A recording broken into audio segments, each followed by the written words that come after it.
Эфирда яңалыклар вакыты, студияда Лейсан Галиева. Исәнмесез, бүгенге чыгарылышның төп темалары.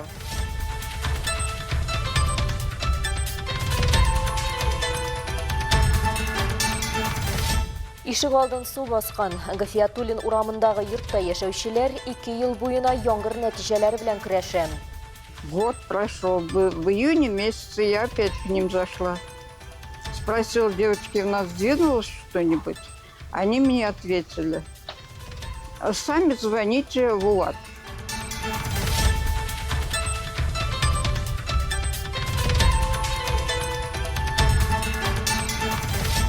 Халык ачуы 8 март урамындагы йортта яшәүчеләр хезмәт күрсәтүче оешма вәкилләрен ачык әңгәмәгә чакыра. Канализация, шал, ишекләр, ана ишекләрне күрсәттем. Бөтен кешенең ана эштәге нәрсә ул даталы? Козырёкларның ретләре беткән.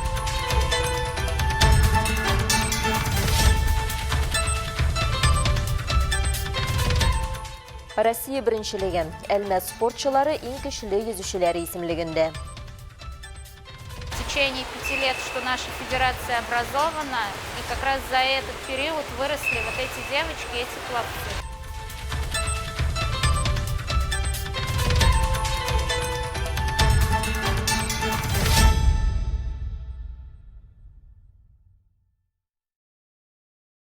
Әлмәт районының Бишмунча авылында юл инфраструктурасын ремонтлау буенча масштаблы эшләргә старт бирелде. Гомуми бюджеты 4 миллион сумнан артык. Проект халыкның үзара салым программасында актив катнашуы нәтиҗәсендә мөмкин булды. Аның кысаларында 280 мең сум акча җыелды. Бу планлаштырылган сумманың 98% тәшкил итә. Татарстан Республикасы рәисе Рөстәм Миңнеханов инициативасы белән финанслашу программасы нәтиҗәсендә авылны төзекләндерүгә юнәлдерелгән гомуми сумма 1 миллион 400 мең сумнан артык китте. Җирлек башлыгы инициативасы белән бу максатларга 3 миллион сум күләмендә өстәмә финанслау җәлеп ителде. Хәзер Газизов урамына асфальт җәю төгәлләнгән. Участокның озынлыгы 500 метрдан артык тәшкил иткән. Якын арада подрядчы яшьләр урамындагы чокырларны ремонтлауга керешәчәк. Үзара салым программасы авыл җирлекләрендә яшәүчеләргә өстенлекләрне мөстәкыйль билгеләргә һәм үз авылларын үстерүгә өлеш кертергә мөмкинлек бирә.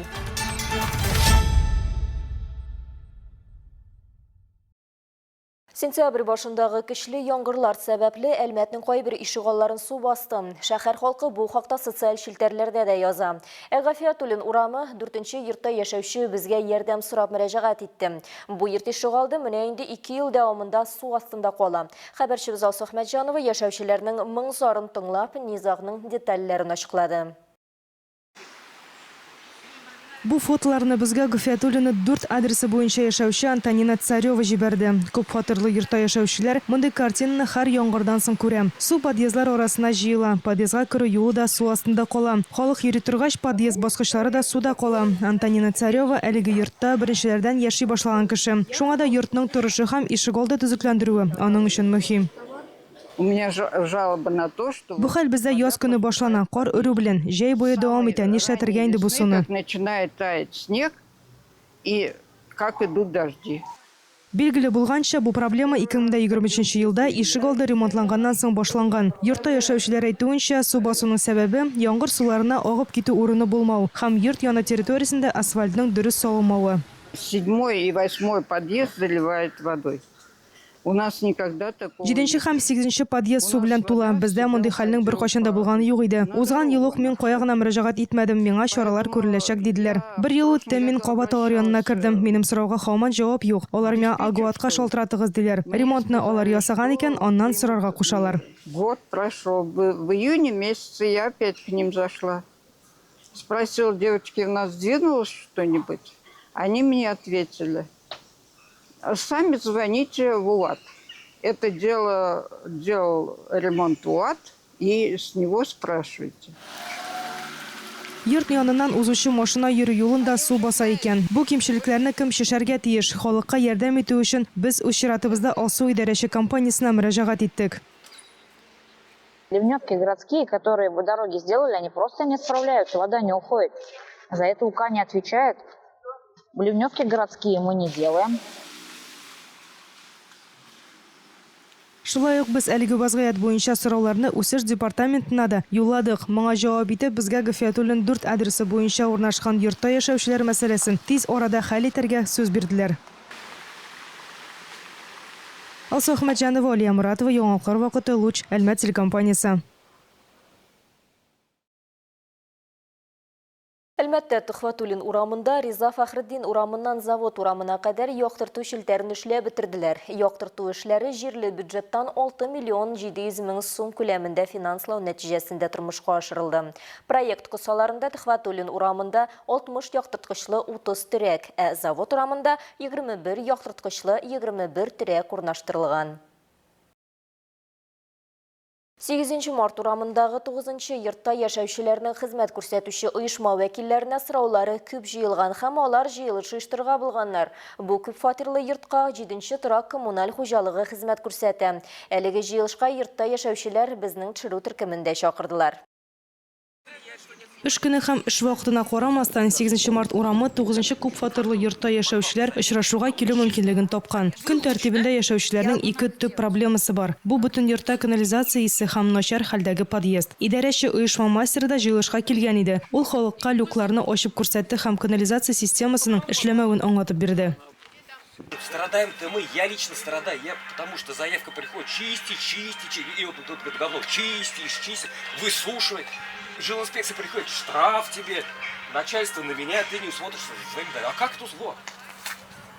Шуннан да кыюлар ярты тулы, бу канализация системасының тыгылганын ачык күрсәтә. Халык әлеге шөгырьләрне чистарту өчен идарәче компанияга даими заявкалар калдыра. Хезмәт күрсәтүче оешма хезмәткәрләре үз чиратында аларны водоканалга җибәрергә тиеш. Кайвакыт халыктан алынган мәгълүмат кирәкле адресатларга барып җитми икән.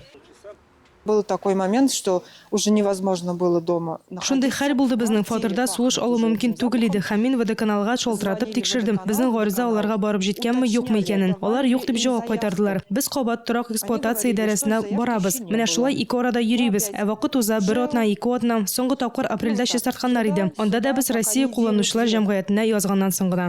Таких вот моментов. И потом приходили, уж чистили. Последний раз почистили где-то весной, в апреле.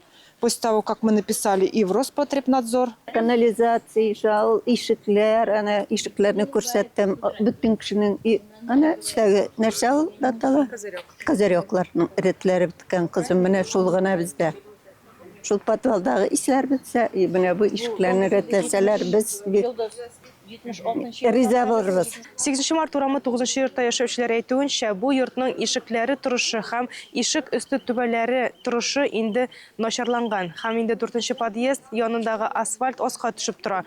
Видео язмалардан күренгәнчә, әлеге подъезд алдындагы асфальт подъезд түбәсенең нигезендә тора. Халык борчуы аңлашыла да. Кайчанда булса, бу түбә җимерелеп төшеп фаҗига килеп чыгуы бар. Юлия Игнатьева бу проблема белән хезмәт күрсәтүче оешмага күп тапкыр мөрәҗәгать иткәннәрен әйтте. Алар исә асфальттагы ярыкларны гына төзәтәләр, проблеманы җентекләп хәл итәргә кирәк ди ул. Последний год вот эта проблема собирается, вот эта трещина первая пошла. Соңгы елда монда су күп җыела, зур-зур ярыклар барлыкка килде. Идарәче оешма хезмәткәрләренең бар белгәне цемент җәеп куеп ярыкны яшерү генә. Монда тулаем ремонт ясарга кирәк. Асфальтның асты бит бушлык. Монда балалар да бик күп, таякка таянган әбиләр дә. Бу түбә иртәме соңмы төшәчәк. С детьми проходим, шагаем через эту лужу. У нас вот тут дети сидят, очень много детей, самокатчиков. Все сидят здесь, бабушки с палочками. Вот в случае начнет падать козырек, а он упадет рано или поздно. Ногу не успеет пожилой человек забежать. Он просто не успеет. И также дети, они постоянно тут под этим козырьком играют, сидят. Идарәче оешма хезмәткәрләре җирле халыкның барлык шикаятларын тыңлады һәм аларны мөмкин кадәр тизрәк бетерергә сүз бирде. 5 сентября 2025 года на момент проверки 2025 елның 5 сентябрендә тикшерү вакытында 8 март урамындагы 9 йортның канализация скважиналары тыгыла. Чистарту өчен гариза водоканалга тапшырылды. Кызганычка каршы, әлеге йорт проблемалы йорт булып тора. Чөнки намуссыз яшәүчеләр дымлы салфеткаларны һәм бүтән чит чүп-чарны салалар. Аннары бу куйны тумалауга китерә. Бу йортның баскычларын ремонтлау 2027 елда халыкның җыелган акчалары нигезендә планлаштырыла. Подъезд ишекләрен алыштыруга, подъезд ишеге түбәләрен көчәйтүгә килгәндә бу мәсьәләне карау һәм капиталь ремонт буенча бу төр эшләрне кертү өчен үсеш департаментының капиталь ремонт бүлегенә хат җибәреләчәк. Развитие для рассмотрения вопроса о включении данных видов работ по капитальному ремонту. Алсу Ахмаджанова, Алия Муратова, Яңалыклар вакыты, Луч, Әлмәт телекомпаниясе. Әлмәт Мәгариф профсоюзы вәкилләре рәсми булмаган шартларда Гомум Россия Мәгариф профсоюзының Татарстан Республика оешмасы җитәкчелеге белән очрашты. Шара күмәк шартнамә кеш нәрсәдә республика профсоюз марафоны кысаларында мөмкин булды.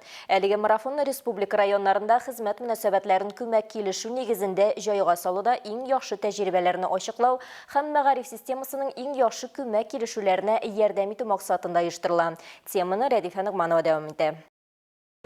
175 мең кешене берләштергән Татарстан Республикасы Мәгариф өлкәсе профсоюзы оешмасының төп максаты үз командасының хокукларын яклау һәм әлбәттә инде бүгенге марафонда аларның хезмәт шартларын яхшыртуны күз уңында тота.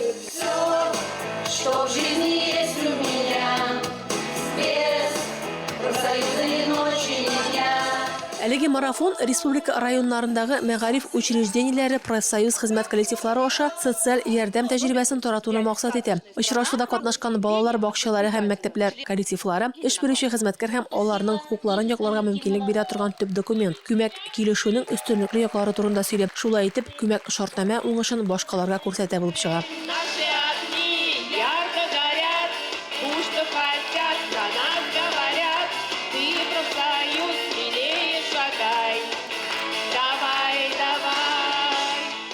Утыз 35-нче номерлы Әкият иле балалар бакчасының профсоюз коллективы үз тормышларын ничек бар шулай күрсәтә. Кыска гына чыгыш эчендә күмәк килешүнең төп өстенлекләре дә бердәмлеккә китерә торган күркәм традицияләре дә чагыла. Профсоюз ял, курорт, санаториялар бирә безгә, ял көннәре бирә балалар белән тәрбияләү өчен детский не дип атыйбыз бит инде. Бәйрәмнәрдә, һәр бәйрәмнәрдә котлыйбыз тәрбиячеләрне. Шулай ук профсоюзның безнең үзенең традициялары бар. Без өлкән тәрбияче буларак инде профсоюз председателенә ярдәм итәбез. Һөнәри бәйрәмнәрне бергә үткәрәбез, төрле ярышларда катнашабыз. Җиңү ялларга тырышабыз инде. Гомум Россия Мәгариф профсоюзының Татарстан Республика оешмасы илнең башка регионнары арасында 3нче урында тора. 175 мең профсоюз әгъзаларын берләштергән командага 3 меңләп беренчел оешма керә. Бу 39 урта һөнәри, 14 югары уку йорты һәм филиаллары, балалар бакчалары, мәктәпләр. Это своего рода марафон, который проводится во всех муниципальных образованиях Республики Татарстан. Бу республиканың барлык муниципаль районнарында уза торган марафон нәтиҗәләр чыгару белән Казанда тәмамланачак. Коллектив килешү ул хезмәт мөнәсәбәтләрен җайга сала торган төп документларның берсе. Анда билгеле коллектив хезмәткәрләренә кирәк булган гарантияләр, ташламалар рәсми төстә беркетелгән һәм үтәлә. Но коллективный договор – это вообще основной документ, который регулирует трудовые отношения членов профсоюза и работодателя. В коллективном договоре предусмотрены льготы, гарантии, которые необходимы в данное время, в данной организации для данного коллектива. Вакытына, урынына бәйле рәвештә хезмәткәрләрнең закон кысаларындагы барлык мөмкинлекләре өстәмә ташламаларын исәпкә алып үзгәрергә дә мөмкин ди. Гомум Россия Мәгариф профсоюзының Татарстан Республика оешмасы рәисе Ирина Проценко. Мисал өчен пандемия чоры үз төзәтмәләрен кертсә, махсус хәрби операция барышында шулай ук үзгәрешләр барлыкка килергә мөмкин булган. Бу ялга кайткан якыннары белән булу өчен өстәмә ял көннәре. Иң мөһиме килешү нигезендә теркәлгән гарантиялар үтәлә. Рәдифә Нигъманова, Вадим Тарасов, Яңалыклар вакыты, Луч, Әлмәт телекомпаниясе.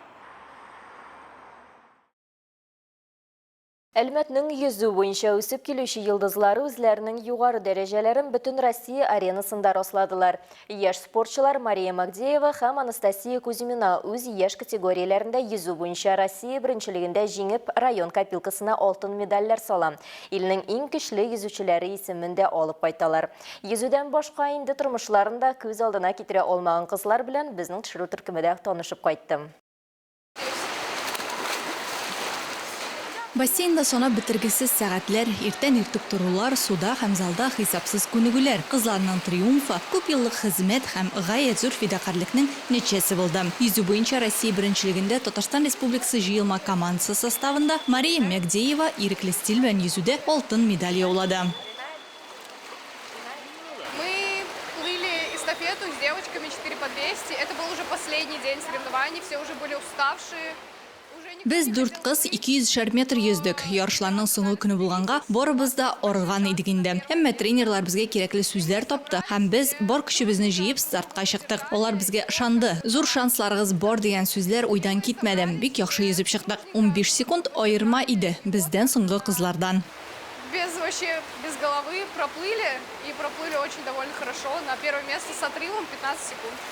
Мария йөзү белән 5 яшендә шөгыльләнә башлый. Төрле ярышларда еш катнаша. Старт алдыннан аның ритуалы да бар. Ул әнисе белән телефоннан сөйләшә. Кыз үҗәтлек, дисциплина һәм үз-үзеңә ышану иң югары бүләкләргә китерергә сәләтле дип ассызыклый. Һәм менә Анастасия Кузьмина Саранскта узган 14-15 яшьлек егетләр һәм кызлар арасында йөзү буенча Россия беренчелегендә беренче урынны яулый. 8 ел йөзү белән шөгыльләнүче спортчы билгеләп үткәнчә, аларның уңышында һичшиксез тренерның эше зур роль уйный.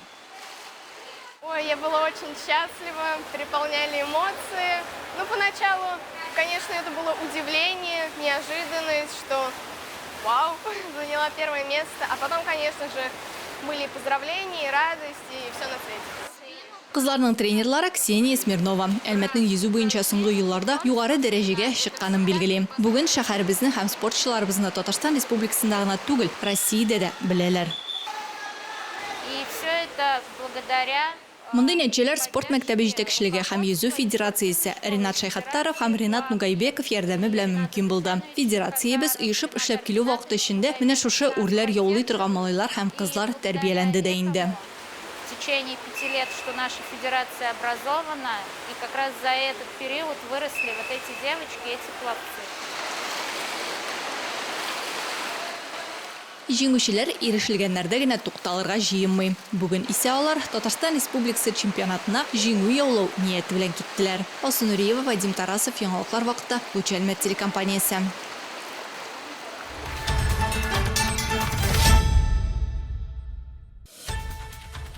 Бүгінге шулар иде. Мин Лейсан Галиева һәм монтаж операторы Динара Гайнетдинова сезнең белән саулашабыз. Исән сау булыгыз.